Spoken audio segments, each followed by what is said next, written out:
You suck at lurking, but in this video, I'm going to give you a simple 3-step process to lurk like a pro. To start out, you're going to want to select either a global smokes agent like Astra, Viper, or Omen, or a sentinel like Cypher, Killjoy, or Chamber. Not Reyna. Do not do any of this on Reyna. Step 1. Gather information. Most players have a different idea of what lurking is. Some players think you need to be on the other side of the map, AFK scrolling TikTok, and then get the most useless exit frags after their team got stalled out and killed because their lurker took no space. Other players think lurking means they need to sprint at defenders like they're on a personal revenge arc, only because they got stuck filling chamber after someone else insta-locked Reyna. Neither is correct. What most players fail to do is wait to gather information in order to make better decisions. You usually want to wait 10 to 15 seconds to get an idea of what's going on across the map and get 2 key pieces of information. 1. What sentinel are you playing against? 2. How many people are on the other side of the map? What sentinel you're playing against is important because of the amount of info util you'll be dealing with. Each sentinel has a different amount of info util, and the amount of info util you're playing against will change the amount of gaps on the map, and therefore change how you lurk. I'm going to use the 2 you normally see in ranked, Chamber and KJ. KJ has 2 pieces of info util in the form of a turret and an alarm bot, which means there's a lower chance of there being a gap on the map. Chamber only has 1 trip, which means there's a higher chance of there being a gap on the map. Once you've looked at what sentinel you're playing against, you can now count how many defenders are on the other side of the map. When the round starts, you need to wait for your teammates to take space and tell you how many people are at their side of the map, or look at your minimap because your jet got mad at someone for not running into the worst situation imaginable and she turned off comms.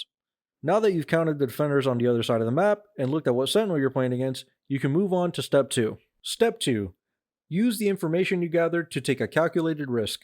If your team sees nothing on the other side of the map, you should chill because the chance they're pushing your side of the map or playing aggressive in mid is higher. In this clip, NRG sees nothing when taking A main control and Skuba sees a Sova dart that isn't usually there.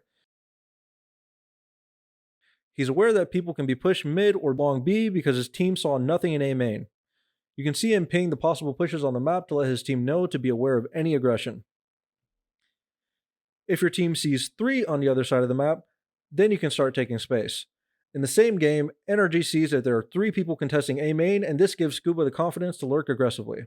He used that information and took space because at worst, he's going to run into 2 people walking at him at B, but since he knows that it's a sentinel plus a smokes player playing on his side of the map, he guesses that they will play in a more passive manner.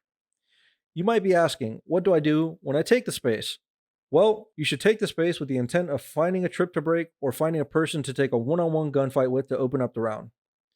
Breaking a trip or piece of info util causes a gap in the map that's not covered. This gap forces the defenders to make a decision. Do they go and cover the gap, or do they let John Wick get away with murder?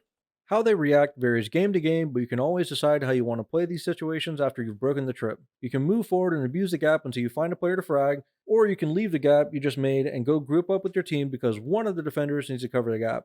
In this clip, Sentinels hears many rotating towards A, and this gives Cortezia the cue to start taking space. He finds and breaks the KJ alarm bot, which makes Viper cover the gap Cortezia just made.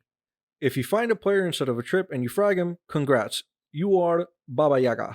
You're him. The one they call the Baba Yaga. And you've probably taken a site or a crucial piece of map control to cut off rotations. Once you've made a gap by breaking a trip or fragging a player, you can move on to step 3. Step 3. Communicate to your team what you've done.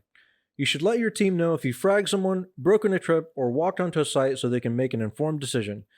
If you fragged someone, you can call them back to the site you just opened up, or you can tell them to cut noise and wait for people to react to you by leaving their side of the map. If you broke a trip, you can tell your team to wait a little bit to see how the defenders react and make a decision off of the reaction. If you walked onto a free site, call your team back and either keep walking until you see someone or just sit on site and hold the space. In this clip, Meteor lurks up short A after his team makes noise in garage. This noise in garage makes him feel safe to lurk because he assumes it was enough to pull rotations from the defenders. Once he gets up short, he calls his team back to A and T1 clear long and end up on an empty site. Fine, and now Kayak strikes. Overwhelmed, and now they can turn their attention over towards A. But again, you take a look at the minimap, the rotations are already coming through. Meteor should be able to throw down his orb and stop certain of the flood from happening, but Vekash is going to take a timing. You might be wondering when it's good to lurk. That's a great question. You generally want to lurk when your team needs a plan B because it got stuffed in their exec or when you're a man down in a round. When not to lurk. You don't really need to lurk if your team has an advantage in the round, like being up a man in the round or you have a ton of ults to exec with. In this round, Skuba starts with his team and is part of the exec because Energy have 2 strong ults in the KJ ult and Whaley ult. In its entirety, can still hightail it on over and be a third body on the A site, but against the lockdowns, you're gonna have to fall away anyways. Energy is so far ahead in the ult economy right now. They're going to have Modest ult later this round as well. Movement as well, if they can get a star down on center site, Sentinels could do something, but Jacobs doesn't actually call for the smoke because he's got an op in his hand. Spike planted. Modest ult is going to be paramount here. It's coming in already. In the next round, his team frags a lot of people on their A main take and he groups up with his team because there's no play that needs to be made. Galore for Sentinels.